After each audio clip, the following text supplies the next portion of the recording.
வணக்கம். நம்ம இப்ப இந்த வீடியோல என்ன பார்க்க போறோம் அப்படின்னா advance corporate accounting April 2025 question பேப்பர்ல கேட்ட 5 மார்க் ப்ராப்ளம் தான் இப்ப இந்த வீடியோல பார்க்க போறோம். எஸ், ப்ராப்ளம்ஸ் பார்க்கலாமா?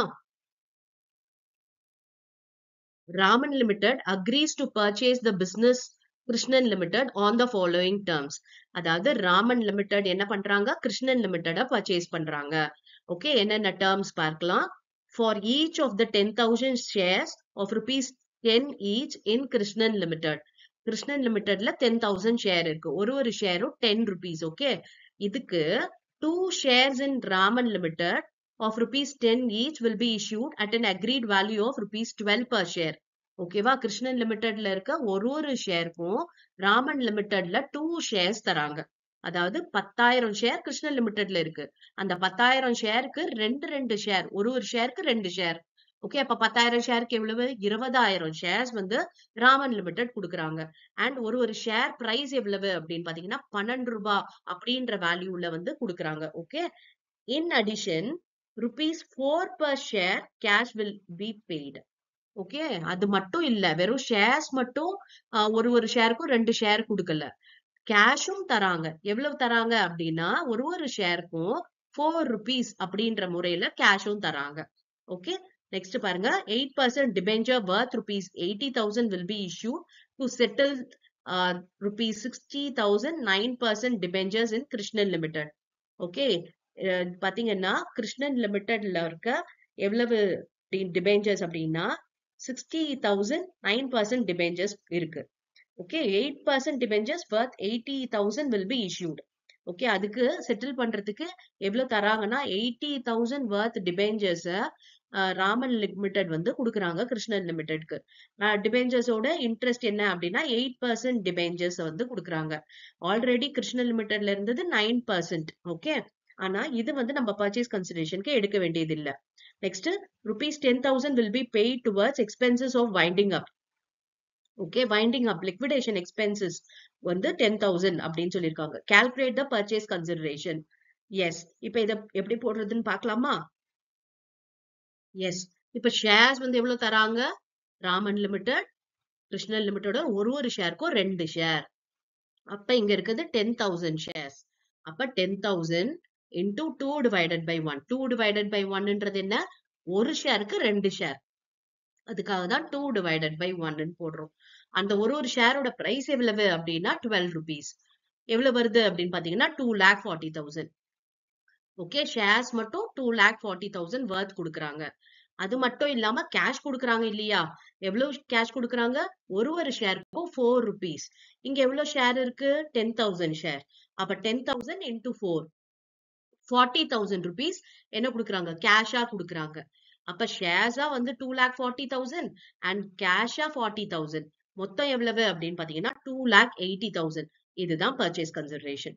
நம்ம இந்த வைண்டிங் அப் எக்ஸ்பென்சஸ் பத்தியோ இந்த டிபெஞ்சர்ஸ் பத்தியோ ஒரி பண்ணிக்க வேண்டிய அவசியமே இல்ல.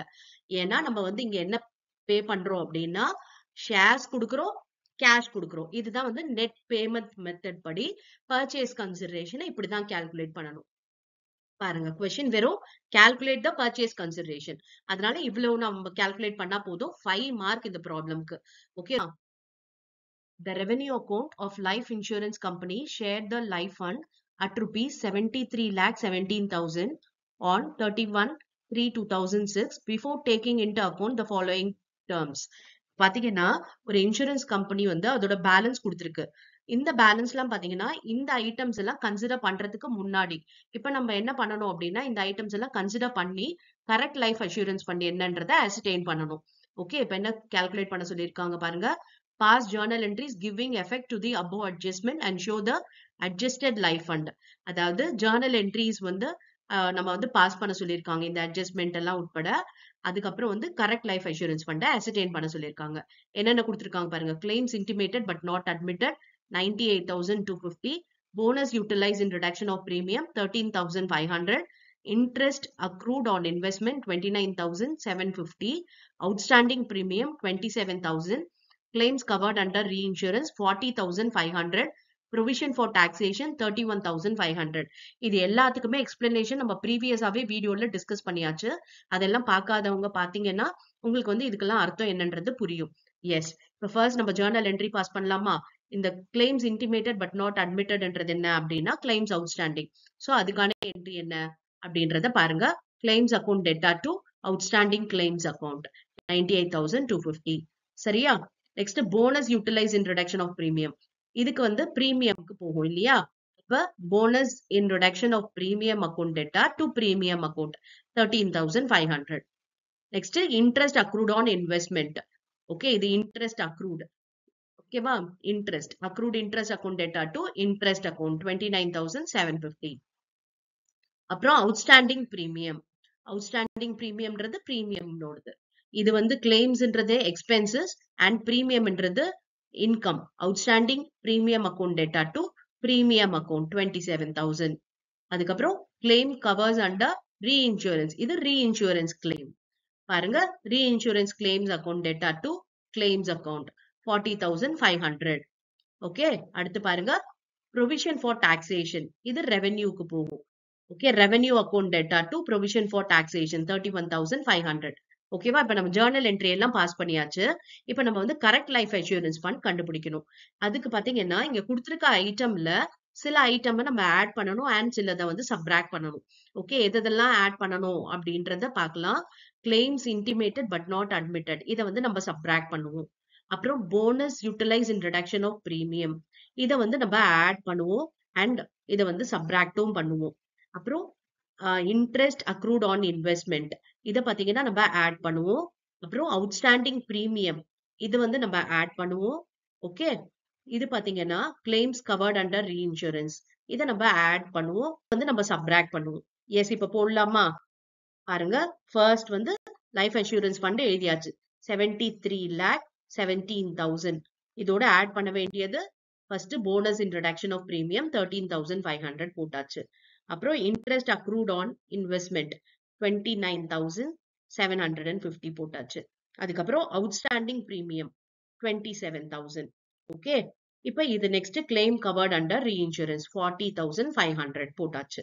சோ இது எல்லாத்தையும் ஆட் பண்ணுவோம் இல்லையா? ஆட் பண்ணி அவுட்டர் காலம்ல என்ன வருதுன்றத போடலாம். பாருங்க, 1,10,750. சோ இந்த 73,17,000 ஓட இதை நம்ம ஆட் பண்ணிக்கலாம். எவ்வளவு வருது பாருங்க, 74,27,750. இப்ப நம்ம சப்ராக்ட் பண்ண வேண்டியது எதெல்லாம் அப்படின்னு பாத்தீங்கன்னா, first claims intimated but not admitted. Okay, 98,250. அடுத்து பாருங்க, கிளைம்ஸ் இன்டிமேட்டட் பட் நாட்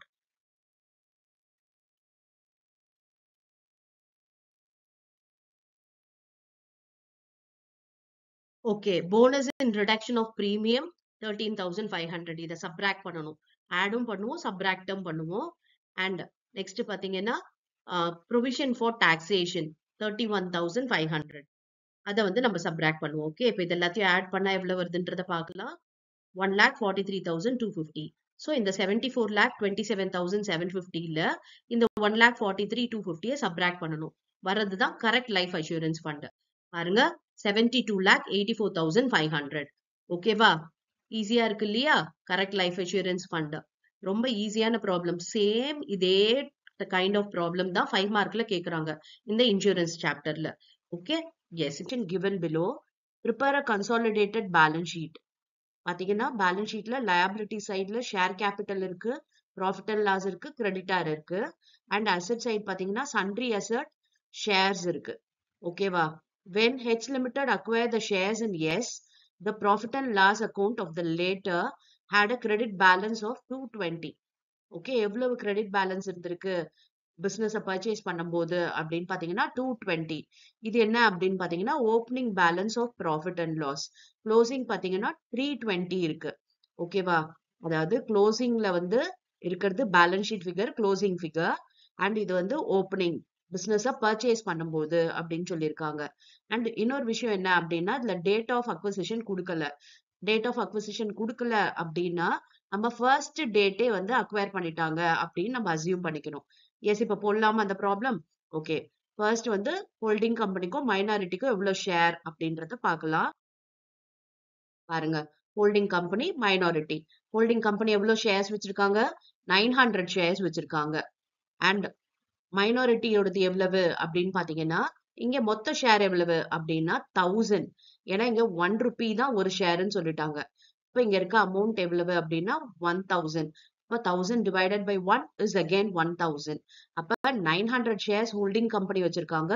இப்ப பேலன்ஸ் 100 shares யாருன்னா எஸ் லிமிடெட் வச்சிருக்காங்க. ஓகேவா? எஸ். இப்ப பாத்தீங்கன்னா மைனாரிட்டி 100. இப்ப இத வந்து நம்ம சிம்பிளிஃபை பண்ணோம் அப்படின்னா 9:1. இதுதான் நம்மளோட ரேஷியோ. இப்ப இத வச்சுதான் நம்ம கேபிட்டல் ப்ராஃபிட், ரெவென்யூ ப்ராஃபிட் எல்லாத்தையும் டிவைட் பண்ணுவோம். எஸ். இப்ப பாத்தீங்கன்னா ப்ரீ அக்விசிஷன் எத்தனை மந்த்ஸ் அப்படின்னு பாத்தீங்கன்னா 0 மந்த்ஸ். பிகாஸ் இது வந்து டேட் கொடுக்காததுனால நம்ம ஃபர்ஸ்ட் டேட்டை அக்வயர் பண்ணிட்டோம் அப்படின்னு அசியூம் பண்ணிக்கிறோம். இப்ப pre acquisition period 0. Post acquisition 12 months. ஓகேவா? எஸ். இப்போ வந்து கரண்ட் இயர் ப்ராஃபிட் என்னன்றதை கண்டுபிடிக்கலாம். பிகாஸ் கரண்ட் இயர் ப்ராஃபிட் கண்டுபிடிச்சிட்டோம் அப்படின்னா நமக்கு கேபிட்டல் ப்ராஃபிட்டுக்கும் ரெவென்யூ ப்ராஃபிட்டுக்கும் போடுறதுக்கு ஈஸியா இருக்கும். கரண்ட் இயர் ப்ராஃபிட் கண்டுபிடிக்கிறதுக்கு ஃபார்முலா என்ன அப்படின்னா closing balance of profit and loss minus opening balance of profit and loss. பாருங்க, closing balance of profit and லாஸ்ன்றது 320. இப்ப நம்ம எடுக்கிறது எல்லாமே எஸ் லிமிடெட் தான் எடுக்கணும், சப்சிடரி கம்பெனி தான் எடுக்கணும். இப்ப 320. ஓப்பனிங் பாத்தீங்கன்னா இங்க கொடுத்துருக்காங்க பாருங்க 220. அப்ப 320 minus 220 பாத்தீங்கன்னா 100. 100 தான் கரண்ட் இயர் ப்ராஃபிட். ஓகேவா? எஸ். இப்ப நெக்ஸ்ட் பாத்தீங்கன்னா கேபிட்டல் ப்ராஃபிட் போடலாம். கேபிட்டல் ப்ராஃபிட்க்கு ஃபர்ஸ்ட் ஸ்டெப் என்னன்னா ஜெனரல் ரிசர்வ் ஓப்பனிங் பேலன்ஸ் இருக்கான்னு பார்த்தா ஜெனரல் ரிசர்வே இல்ல. சோ டேஷ் போட்டுக்கலாம். அதுக்கப்புறம் opening balance of profit and loss இங்க கொடுத்துருக்காங்கல்ல 220, அதுதான். அதுக்கப்புறம் கரண்ட் இயர் ப்ராஃபிட் வந்து கொடுக்கணும் நம்ம கேபிட்டல் ப்ராஃபிட்க்கு. ஆனா நமக்கு ப்ரீ அக்விசிஷன் மந்த் பாத்தீங்கன்னா 0 மந்த்ஸ். அதனால கரண்ட் இயர் ப்ராஃபிட் எதுவுமே கிடையாது. ஓகே, கரண்ட் இயர் ப்ராஃபிட்ட ப்ரீக்கு எவ்வளவு போஸ்ட்க்கு எவ்வளவு அப்படின்றத பிரிப்போம். அதை எதை பேஸ் பண்ணி பிரிப்போம்னா அந்த டேட் ஆஃப் அக்விசிஷன் வச்சு. இப்ப டேட் ஆஃப் அக்விசிஷன் இல்லாதோட்டு நம்ம ப்ரீ அக்விசிஷன் மந்த் வந்து நம்ம 0ன்னு சொல்லிட்டோம். அண்ட் போஸ்ட் பாத்தீங்கன்னா பேலன்ஸ் எல்லாமே 12மே போஸ்ட் தான். அப்ப கரண்ட் இயர் ப்ராஃபிட் வந்து கேபிட்டல் ப்ராஃபிட்டுக்கு வராது. Okay, yes. இதுதான் இப்ப 220 தான் கேபிட்டல் ப்ராஃபிட். இப்ப இந்த கேபிட்டல் ப்ராஃபிட்ட ஹோல்டிங்க்கு 9 ப்ரொபோர்ஷனும் மைனாரிட்டிக்கு 1 ப்ரொபோர்ஷனும் கொடுக்க போறோம். அப்ப 220 into 9/10 198 வந்துருச்சு. மைனாரிட்டிக்கு பாத்தீங்கன்னா 220 into 1/10 22 வந்திருக்கு. ஓகேவா? இதுதான் கேபிட்டல் ப்ராஃபிட்டோடது ஹோல்டிங் கம்பெனிக்கும் மைனாரிட்டிக்கும். இதே மாதிரி ரெவென்யூ ப்ராஃபிட் போடணும். ரெவென்யூ ப்ராஃபிட்ன்றது current year profit post acquisition பீரியட்ல எவ்வளவுன்றது தான் போட போறோம். இப்ப பாத்தீங்கன்னா இந்த கரண்ட் இயர் ப்ராஃபிட் மொத்தமுமே நமக்கு ரெவென்யூ ப்ராஃபிட்ல வந்துரும். ஏன்னா ரெவென்யூ ப்ராஃபிட்ன்றது போஸ்ட் அக்விசிஷன் பீரியட் இல்லையா? அப்ப 12 மந்த்ஸ்மே நமக்கு இருக்கு. அதனால 100 into 12/12 100 மொத்தமுமே வந்துருச்சு. Revenue profit 100. இப்ப இந்த ரெவென்யூ ப்ராஃபிட்ட ஹோல்டிங் கம்பெனிக்கும் மைனாரிட்டிக்கும் பிரிக்க போறோம். ஹோல்டிங்க்கு எவ்வளவு அப்படின்னு பாத்தீங்கன்னா இந்த 9/10 ப்ரொபோர்ஷன் இருக்கு இல்லையா? 9:1. அப்ப அந்த 9/10 போட போறோம். 90. அண்ட் இங்க பாத்தீங்கன்னா 1/10 10 வந்துருச்சு. ஓகே, இப்ப ரெவென்யூ ப்ராஃபிட் தெரிஞ்சிருச்சு, கேபிட்டல் ப்ராஃபிட் தெரிஞ்சிருச்சு. இப்ப நம்ம மைனாரிட்டி இன்ட்ரெஸ்ட் கால்குலேட் பண்ணலாம் இல்லையா? மைனாரிட்டி கண்டுபிடிக்கிறதுக்கு நமக்கு ஃபார்மேட் இருக்கு. அதாவது முதல்ல face value of shares. Face value of ஷேர்ஸ்னா இங்க பாத்தீங்கன்னா மொத்தம் எவ்வளவு 1000 இருக்கு ஷேர் கேபிட்டல். அதுல மைனாரிட்டியோட ப்ரொபோர்ஷன் என்னன்னா 1/10. அப்ப அதை நம்ம போட வேண்டியதுதான். பாருங்க 1000 into 1/10 100. அப்புறம் இங்க இருக்கு பாருங்க கேபிட்டல் ப்ராஃபிட்ல minority share 22. Okay, minority share in revenue profit 10. அதையும் போட்டாச்சு. இப்ப மூணுத்தையும் ஆட் பண்ணோம்னா 132 வருது. இதுதான் பாத்தீங்கன்னா மைனாரிட்டி இன்ட்ரெஸ்ட். ஓகே, இப்ப மைனாரிட்டி இன்ட்ரெஸ்ட் முடிஞ்சிருச்சு. அடுத்த ஸ்டெப் என்னன்னா குட்வில்லா கேபிட்டல் ரிசர்வான்னு நம்ம பார்க்கணும். எஸ், அதுக்கான ஃபார்மேட் தெரியும் இல்லையா? முதல்ல இன்வெஸ்ட்மெண்ட் எடுக்கணும். இன்வெஸ்ட்மெண்ட்ன்றது இந்த ஷேர்ஸ் வந்து வச்சிருக்காங்க இல்லையா ஹோல்டிங் கம்பெனி, அதுதான். ஓகே, எஸ் லிமிட்டடோட ஷேர்ஸ் வச்சிருக்காங்க, அதுதான் இன்வெஸ்ட்மெண்ட் போட்டாச்சு. Less face value of shares held by holding. ஹோல்டிங்கோட ப்ரொபோர்ஷன் இந்த 1000ல ஹோல்டிங்கோட ப்ரொபோர்ஷன் எவ்வளவு 9/10. ஓகே, அதை மைனஸ் பண்ணணும். அதுக்கப்புறம் கேபிட்டல் ப்ராஃபிட் இருக்கு இல்லையா ஹோல்டிங்கோடது, ஓகே, அதை வந்து நம்ம இங்க மைனஸ் பண்ணுவோம். கேபிட்டல் ப்ராஃபிட் ஹோல்டிங் எவ்வளவு 198. ஓகேவா? அப்ப 1125ல 900ம் 198ம் மைனஸ் பண்ணா வரதுதான் நமக்கு என்னது அப்படின்னு பாத்தீங்கன்னா குட்வில். ஓகே, இப்ப பாசிட்டிவா வந்ததுனால நம்ம இதை குட்வில்னு சொல்றோம். இதுவே நெகட்டிவா வந்துச்சு அப்படின்னா நம்ம இதை என்ன சொல்லுவோம்? நம்ம வந்து கேபிட்டல் ரிசர்வ் அப்படின்னு சொல்லுவோம். ஓகே, இப்ப வந்து குட்வில் போட்டாச்சு, மைனாரிட்டி இன்ட்ரெஸ்ட் போட்டாச்சு, அண்ட் கேபிட்டல் ப்ராஃபிட் இருக்கு, ரெவென்யூ ப்ராஃபிட் இருக்கு. இப்ப அடுத்த ஸ்டெப் என்ன அப்படின்னு பாத்தீங்கன்னா, நம்ம நோட்ஸ் எல்லாம் ரெடி பண்ணணும். நோட்ஸ் இன் த சென்ஸ் நமக்கு பேலன்ஸ் ஷீட்ல தேவையான நோட்ஸ். பேலன்ஸ் ஷீட்ல இருக்கிறது என்னென்னலாம் வரப்போகுது அப்படின்னு பாத்தீங்கன்னா, இந்த ஷேர் கேபிட்டல் வரும். ஷேர் கேபிட்டல் அப்படின்னும் போது வெறும் ஹோல்டிங் மட்டும் எடுத்துக்கணும். ஏன்னா நம்ம தான் சப்சிடரி இது பிரிச்சுட்டோம் இல்லையா, அது வராது. And profit and loss next reserves and சர்ப்ளஸ்ல எடுக்கணும். 260 இதோட நம்ம வந்து ரெவென்யூ ப்ராஃபிட் ஹோல்டிங் கம்பெனியோட ஆட் பண்ணணும். Okay, holding company share of revenue profit அதை ஆட் பண்ணோம் அப்படின்னா 350 வருது. ஓகேவா, இந்த ப்ராஃபிட்டை நம்ம பிரிச்சுட்டோம். Capital profit, revenue profit, holding company இது மட்டும் தான் அப்படியே இருக்கு, அதனால அதை மட்டும் எடுத்து போட்டுக்கிட்டோம். இப்ப கிரெடிட்டாஸ், கிரெடிட்டாஸ்ன்றது ட்ரேட்ஸ் பேயபிள்ல வரும். இது வந்து ஹெச் லிமிடெட், எஸ் லிமிடெட் ரெண்டுத்தையும் சேர்த்து போடணும். ஓகே, இப்ப பாருங்க 350 பிளஸ் 190 பாத்தீங்கன்னா 540. இப்ப லயபிலிட்டி சைடு எல்லாமே போட்டாச்சு. அண்ட் அசெட் சைடு பாத்தீங்கன்னா சன்ட்ரி அசெட் 885 பிளஸ் 1510 இது டான்ஜிபிள் அசெட். பாருங்க இது ரெண்டுத்தையும் ஆட் பண்ணோம்னா 2395 வருது. அடுத்து பாத்தீங்கன்னா வேற என்ன அசெட்ல இருக்கு அப்படின்னா இன்டான்ஜிபிள் அசெட். இப்ப நம்ம கண்டுபிடிச்சோம் இல்லையா குட்வில் 27 சொல்லிட்டு, அது வரும். ஓகே, 27 குட்வில் போட்டாச்சு. எஸ், இவ்வளவுதான் அசெட்டோடது, வேற எதுவுமே இல்ல. இப்ப இதை யூஸ் பண்ணி நம்ம பேலன்ஸ் ஷீட் போட போறோம். பேலன்ஸ் ஷீட் ஃபார்மேட் தெரியும் இல்லையா, இதுதான் நம்ம பேலன்ஸ் ஷீட் ஃபார்மேட். ஓகே, இப்ப ஷேர் கேபிட்டல் பாத்தீங்கன்னா 1400, ரிசர்வ்ஸ் அண்ட் சர்ப்ளஸ் பாத்தீங்கன்னா 350, மைனாரிட்டி இன்ட்ரெஸ்ட் நம்ம கண்டுபிடிச்சோம் இல்லையா 132, அதை போட்டுக்கணும். ஓகே, கரண்ட் லயபிலிட்டின்றது என்னன்னா அந்த ட்ரேட் பேயபிள் தான் 540, அதை போட்டாச்சு. இப்ப இதோட டோட்டல் பாத்தீங்கன்னா 1400 பிளஸ் 350 பிளஸ் 132 பிளஸ் 540 எவ்வளவு வருதுன்னு பாருங்க, 2422. ஓகே, இப்ப டான்ஜிபிள் அசெட் நம்ம கண்டுபிடிச்சோம் இல்லையா 2395. அப்புறம் இன்டான்ஜிபிள் அசெட் பாத்தீங்கன்னா 27, அப்ப அதையும் போட்டுக்கலாம். இப்ப இது ரெண்டுத்தையும் ஆட் பண்ணோம் அப்படின்னா 2422 கரெக்டா வருது. ஓகே, ரொம்ப ஈஸி ப்ராப்ளம் பாருங்க, 5 மார்க்ல கேட்டிருக்காங்க. இதை விட கொஞ்சம் அட்ஜஸ்ட்மெண்டோட வந்துச்சு அப்படின்னா பாத்தீங்கன்னா அது நமக்கு 10 மார்க்ல கேட்பாங்க. ஓகே, இந்த ஹோல்டிங் கம்பெனி சாப்டர் அவ்வளவு ஈஸியான சாப்டர். இதை படிக்கிறது மூலமா ஈஸியா நம்மளால 15 மார்க்ஸ் ஸ்கோர் பண்ணிட முடியும். எதை நம்ம ப்ராப்ளம்ஸ் பார்க்கலாம்.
Thank you for your patient listening.